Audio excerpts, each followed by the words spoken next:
স্বাধীনতা দিবস উপলক্ষে এবার আকাশে উড়বে 10 ফুটের বিশাল তেরঙ্গা ঘুড়ি।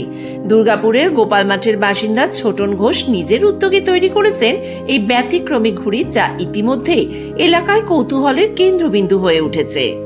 প্রায় 10 ফুট বাই 10 ফুট আকাশের এই ঘুড়িটি তৈরি করা হয়েছে শক্তপোক্ত লোহার কাঠামোর ওপর। শুধু আকারেই নয়, প্রযুক্তির ব্যবহারেও এটি বিশেষ। ঘুড়িটি নিয়ন্ত্রণ করতে ব্যবহার করা হয়েছে ড্রোন মোটর, যার সাহায্যে দীর্ঘ সময় আকাশে স্থিরভাবে ওড়ানো সম্ভব হবে বলে জানিয়েছেন নির্মাতা। ছোটন ঘোষ জানান, দেশের প্রতি শ্রদ্ধা ও স্বাধীনতা দিবসকে নতুনভাবে উদযাপনের ভাবনা থেকেই এই উদ্যোগ।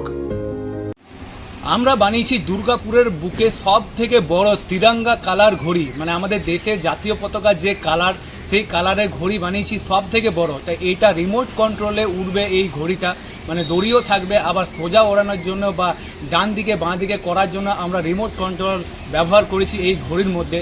তা আজকে যে ঘর ঘর তিরঙ্গা যে অভিযান, সেইটাকে আমরা স্বাগতম জানিয়ে এই ঘড়িটা আমরা আজকে তৈরি করেছি দুর্গাপুরের বুকে। 15ই আগস্ট সকালে গোপাল মাঠে সাধারণ মানুষের উপস্থিতিতেই আকাশে ওড়ানো হবে এই বিশাল তিরঙ্গা ঘুড়িটি।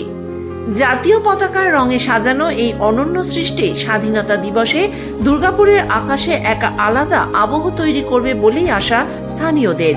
ইতিমধ্যেই বহু মানুষ এই বিশেষ ঘুড়ি এক নজর দেখার অপেক্ষায় রয়েছেন।